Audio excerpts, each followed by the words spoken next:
peuple de Dieu, merci na batunyo sonde bozolanda émission na biso. Toza ana mosani na Nzambe prophète Benvindu Njime. Bonsoir prophète. Bonsoir maman Mado Tumba. Toza na présentatrice na biso aza ancienne mais aiko remplacer présentatrice na biso aza na libala na ye sœur Godeline. Bonsoir. Bien aimé, matin na biso toza toujours na 5 paroles puissantes. Pe tozali na sous-thème na biso ezali 4e point commandé.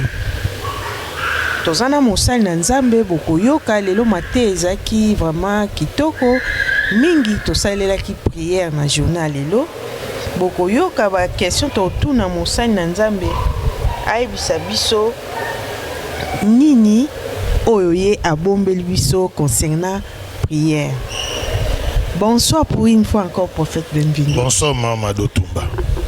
Prophète lelo matin ezaki bien.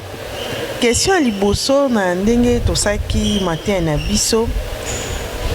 Comment mutu akoki ko transformer ndaku na ye ekoma maison de prière. Ndenge olobelaki biso na Esaïe 56 verset 6 à 7. Ça va, merci na question retourner comment on doit transformer ndaku na comme maison de prière. Kola pambola muno sowa kolanda programme oyo parce que bandeko toza ko voler, toza ko mata, toza sur un niveau toza ko voler mais toza kende malin to baki de simoni simo otikali simo to bandi ndeko ko se laisser faible ti munguna na yo asakanela yo.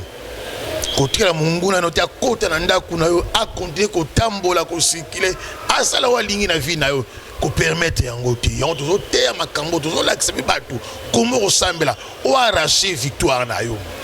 Question ezali comment o komisa ndaku na yo maison de prière. Kola zalo kuma pambola so deuxième fois mama do tumba. El ya liboso nanu ndaku ya liboso eza nzoto na yo o ezali temple ya molimo mosantu. Do yo mona ndoza wana. Oza temple ya molimo mosantu. Parce molimo azakati na yo. Az esprit ya vie, az esprit ya victoire, az esprit ya lumière, ya solution, ya nyonso tu ya malamu. Yo kokuta yango na Saint-Esprit. Parce aza avandi wapi kati na yo. Avandi kati na yo. Tolobaki malamu bien.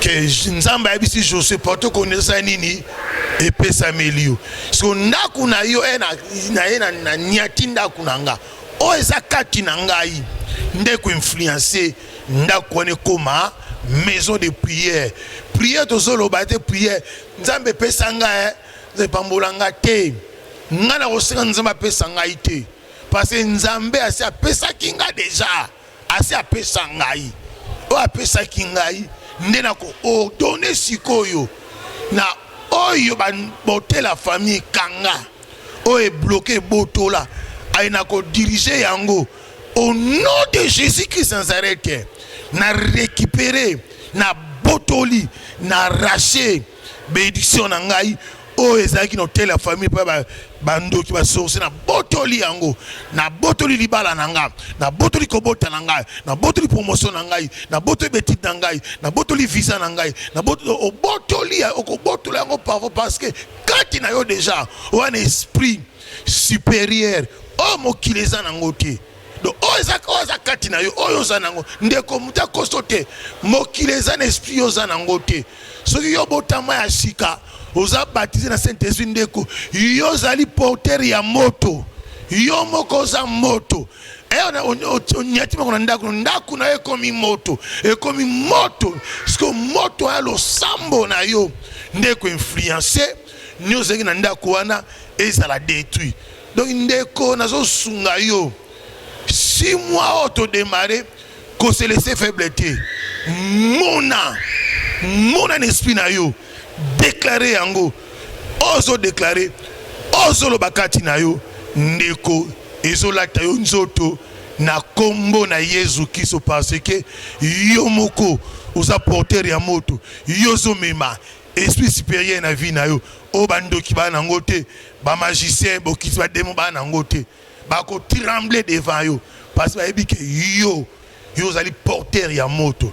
Donc kola pambola yo vuma bakselo ya mingi oyo landi biso na mukio na expliquer na yebi que o comprendre o na expliquer pe sunga yo o tsengo na misala na kombo na Yesu Kristo. Amen. Shalom a todo o povo de Deus. Chegamos agora no momento da emissão em duas línguas, português e lingala. Estamos aqui com o profeta bem-vindo Jimmy. Shalom, profeta bem-vindo. Shalom, irmã Godelina. E estamos aqui também com a nossa jornalista Mamá Amador Tumba. Shalom, Mamá Amador. Esse ensinamento que foi dado hoje é um ensinamento muito forte, que a pergunta que vou fazer agora ao servo de Deus pode ser a pergunta de vocês que estão aí em casa. O tema, sem esquecer, é 5 termos ou palavras poderosas, e o subtema é o 4º ponto, que é ordenar ou comandar. A primeira pergunta, servo de Deus, é acerca da oração. Como uma pessoa pode tornar a sua casa uma casa de oração? Porque lemos no livro de João, capítulo 1, versículo 12 a 13, que é um livro profético. Como vou poder ordenar os demônios ou os problemas na nossa vida para deixar a nossa vida? Deus te abençoe, obrigado pela sua pergunta, mas eu vou corrigir aquilo que está no Isaías 56, versículo 5 até 8. Irmã Godina diz que uma pessoa pode se tornar a casa dele a casa de oração. A primeira casa não é casa física. A primeira casa é nosso corpo. Nosso corpo é casa do Espírito Santo. O Espírito Santo vai viver no nosso corpo. Aquilo que o Espírito Santo vai começar a manifestar na nossa vida, aquele unção, poder, virtude que tu vai carregar, é aquilo que você vai manifestar agora, que vai se tornar a sua casa é casa de oração. Se a sua casa se tornar casa do fogo, é casa de fogo, porque o Espírito Santo na nossa vida é um símbolo do fogo na nossa vida. Segundo, que um servo de Deus, um filho de Deus, ele carrega fogo na vida dele. Agora aquele fogo vai manifestar na sua vida para destruir, para cancelar, para anular toda a obra da bruxaria, da feitiçaria na sua família. Porque segundo parte do ano, nós tentamos praticar aquilo que Deus plantou na nossa vida. Deus na nossa vida plantou vitória, não plantou derrota. Deus plantou alegria, não plantou a tristeza. Deus plantou sucesso, não plantou sofrimento. Que aquilo que Deus plantou na nossa vida é aquilo que nós vamos praticar. Todo mundo tem que saber, a sua casa não é casa mágica. Bruxo vai vir de noite, vai começar a girar, entra a face na tua casa, começa a dançar, não sei o que. Por isso, nos dê tempo de oração. 23h55, levanta na oração até 0h30. Acorda para orar. 3h30 até 4h30. Até 4h, levanta para orar. 5h ponto. Até 5h30 acorda para orar. Porque talvez que você trabalhou muito, pode ficar cansado, mas tem que dormir, mas tem que acordar para orar. Porque fogo tem que acender todo dia. Quando você vai parar, é onde que fogo também que vai parar. Acende fogo, mas tem que saber a hora de orar. Bem amado, acorda. Se você quer a vitória, vitória não pode cruzar mão. Vitória tem que trabalhar, mas nosso trabalho não é para gritar à toa, mas nosso trabalho tem que acreditar que aquilo que estou a declarar, a minha oração, a minha palavra vai ter efeito no mundo das trevas. A minha palavra vai virar bomba para destruir toda a obra das trevas na minha vida. Por isso minha casa é casa do fogo. Todo busto vai vir na sua vida. de noix ba vi bungula na to akava contacter les cases et cases de rosifique casa ta sende un fogo terrible et nous va être important par intra par image dépositant cancer myoma fibrome homme da noi qui usa nous va être matin pour que tout le corps est cheio de fogo na sua vida 2026 a segunda parte do ano e pela nós tem a favor de nós tá na nossa mão. Deus te abençoa. Medite esse capítulo de Isaías 56 em casa, pode começar no primeiro capítulo até no 8, porque ali falou acerca da justiça do que? De Deus na nossa vida.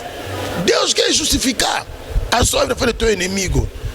Bem amado, não fica fraco, acorda, levanta, não olha a derrota de ontem, deixa a derrota de ontem, deixa aí na bruxa, deixa a bruxa para fazer trabalho da imagem, você se concentra, aliança você com Deus, você vai viver a mão de Deus na sua vida. Deus te abençoa. Merci prophète Benvindu. Deuxième question, Ezali. Comment les londenge to apprendre na Jean? Ndeni mutu akoki ko ordonner, ndeni mutu akoki commander aux autorités au bengana ba démon. Ezana ndenge ezana Jean 1 verset 12 à 13. Mutu akosala nini? Ça va. Merci Kola Pambola. Comment on ordonner aux autorités si l'ennemi naie, si problème est dans la vie naie, bah chrétien belé, bando sambela mabe, chrétien ebi bagité que nzambe acha autorité moko na vie naie, autorité on a pouvoir commander, ndeko commander mais c'est que Moïse a commandé te. Ezalika Yesu, yemoko Yesu a pesi biso pouvoir ya ko ordonner à commander et puis ezokuza pona nini te to sa ila ngote parce que to comprendre nzambe mabe tolingo sele mi kindoki publicité ngala lembi na famille kindoki ndeko tika ndoki libre parce que porte musuna vie yo mo to fungola yango tando kite yo faut pas na yo mo ko sa ndugu e man doit tabi teba ba kumisa bisaba ba pesi ka pouvoir na zakite na gagner na zuna nga yango tika ndoki wana ndeko telema Jean chapitre 1 ezali livre moko prophétie d'abord ekomami nano na prophétie ekomami na doctrine te ekomami na prophétie pesa makambo yoyo o nzamba lobi si maloba si volonté si puissance na ye yo komi mwana nzambe okomi na volonté ya makila te ya maïté mais na volonté na nzambe mbamo a ordonné puissance pouvoir moko na vie na yo mais pona nini yozo lelaka poni tout le temps prière aussi prier nzambe tika prière à signification tika yango banda ko ordonné na kombo na Yesu Kristo nde na bandi koteka naza na $300 yo $300 na lobi na danzina nezo koma $30,000 $300 za na matoi azoyo kayo ozima loba na yo olatisi yango nzoto sele na makila krise na fuwa ozomona nde okoma osamela yo sakati bandoki alobake aluka kayo okoya yo pokoi non yo peut déclarer par la nga na sala yango nga ba 6 mois na $100 ona za nango ona banda commerce na zui $10 na kopesa die ona osema na assemblée de saints na pesi 10 na assemblée de saints na $9 na prier 6 mois na comme na boutique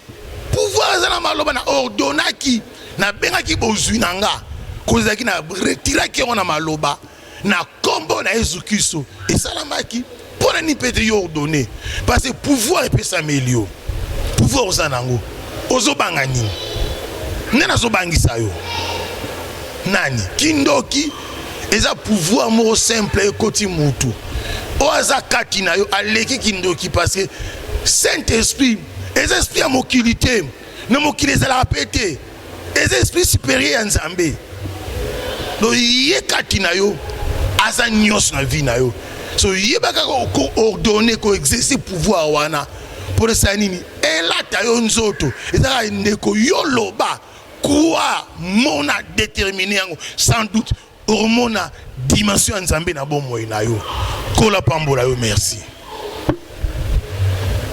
Obrigada, servo de Deus.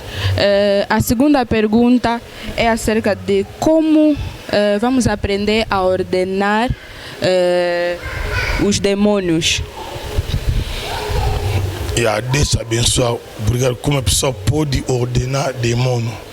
Demônio, para ordenar demônio, você tem que saber que você está carregado virtude de Deus, Espírito Santo. Espírito Santo na sua vida, Espírito Santo, no espírito do mundo, que a bruxaria é espírito do mundo, para destruir o mundo, mas Espírito Santo para construir. Alguém que tem Espírito Santo, ele tem Deus vivo na vida dele, ele tem possibilidade para criar, ele vai criar como? Pela palavra. Em nome de Jesus Cristo, na maneira eu quero começar negócio, mas na minha mão tem só 30.000 kwanza. Só declara 30.000 kwanza a partir de agora. Eu não estou vendo 30.000, mas na minha mão tem 30.000, mas no meu espírito eu vejo 3 milhões, 5 milhões de kwanza. Eu declaro, já tem 5 milhões de kwanza na minha mão, em nome do Cristo. Vou trabalhar. Depois de um ano, depois de 6 meses, já pegou aquilo. Você já disse que já pegou, já está na minha mão. Aquilo você confessou, você declarou pelo poder de Deus, sem dúvida. Tem que saber que já aconteceu. Mas cristão que se maldição sozinho, eu não sei, já trabalhou muito, até esse 30.000, eu sei que vou começar bem, mas vou cair sempre. Eu sei, não vou ir à frente. Por que você te maldição? Por quê? Por que, bem amado, por quê? Retira aí naquela palavra, retira. Retire aquela palavra, retire. Quem te condenou? Quem te condenou? A Bíblia diz que não tem condenação, não todo mundo está dentro do Cristo, mas por que você te condenar? Retira toda palavra negativa que você já falou na sua vida. Eu não vou ir à frente, eu não vou fazer nada, eu não vou casar, eu não vou fazer. Tira toda palavra, tira aquilo. Usa a fé, declara, determina. Com Deus tudo é possível. Tudo é possível, tudo é possível. Nosso Deus é Deus de possibilidade. Impossível é demônio. Mas demônio não vai ter mais poder na tua vida, porque teu corpo é casa do Espírito Santo. Dentro de uma torneira não pode sair 2 sementes d'água. Sai só uma semente. Agora, nossa semente é Jesus Cristo no caminho do Espírito Santo na sua vida. Deus te abençoa. Esses 6 meses que ficou, não usa mais aquele poder de negatividade. Confessa a vitória, confessa a prosperidade, solução, mas dentro do Cristo. Não procura Deus para te abençoar, para ir na praia, para ir na ilha, para ir procurar a sua mulher escura. Quando você vai conseguir dinheiro para ir procurar mulata. Aquele mulata que vive ali, não sei na ilha onde, que você vai mudar posição. Mas você vai orar, Deus está a declarar em nome do Cristo para você abençoar de baixo. Quando benção vai vir, não é mais a sua mulher, é mulata.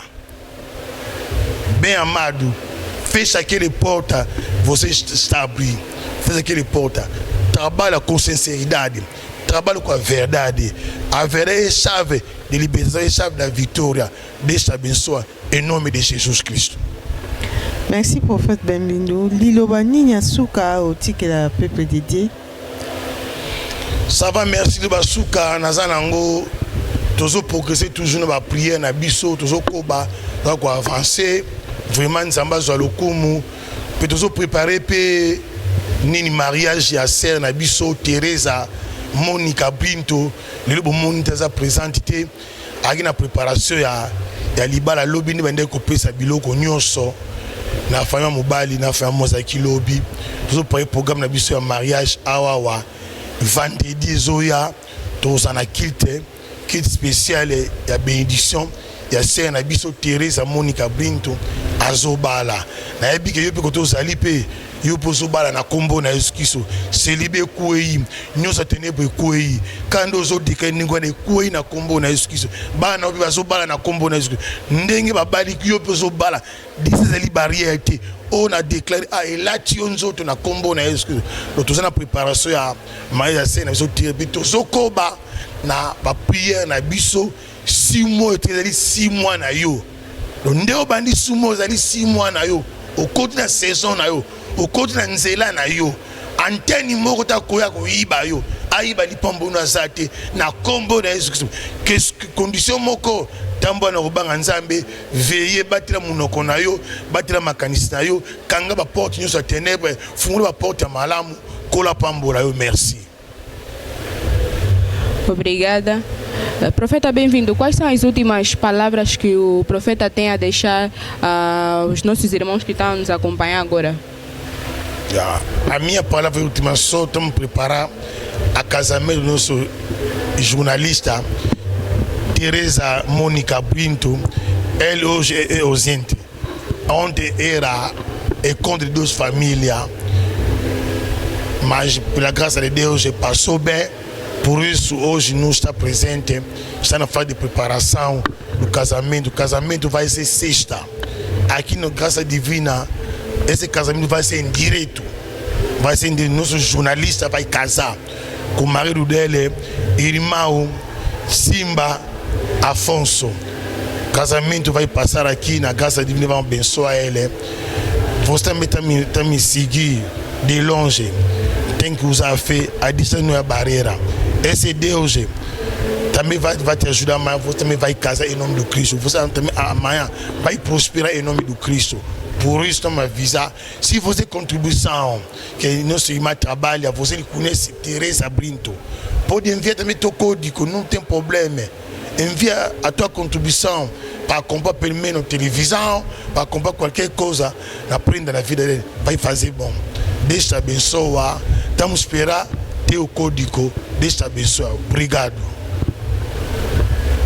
Merci. To sukisi émission na biso to comme na suka à la fin.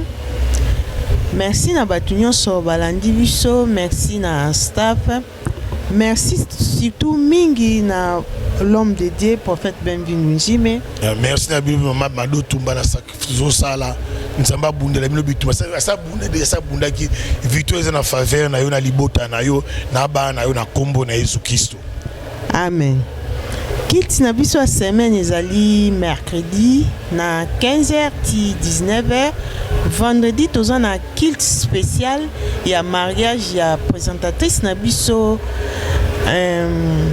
Monica Brinto o tobengaka ye na kombo ya Teresa. Merci binomo bomoni. Kilt na biso vendredi eza kit mo spécial eza pe en direct. Eza lokola fête na kati ya église pona ezali kilt ya mariage. Tokutani mercredi soki Jésus-Christ azongi te. Bye. Obrigado a todo o povo de Deus aí em casa. Chegamos a fim de mais uma emissão aqui com o Servo de Deus. Obrigada, profeta, bem-vindo. Obrigada, irmã de Godelina. Deus te abençoe. Deus abençoe também tua família pelo esse sacrifício que você está fazendo. Deus vai lembrar de ti. Em nome do Cristo, você também amar, também você vai casar, vai subir na vida. Deus te abençoe. Obrigada a todos. O nosso programa da Igreja Pentecostal Graça Divina. Quarta-feira temos culto, sexta-feira temos um culto especial, que é a celebração do casamento da jornalista Teresa Monica Brinto. Vocês bem conhecem, nesse momento ela não está aqui porque está em casa a preparar os preparativos do casamento para sexta-feira. Obrigada a todos que acompanharam do início até o fim. Nos encontramos na quarta-feira, se até lá Jesus Cristo não voltar. Obrigada.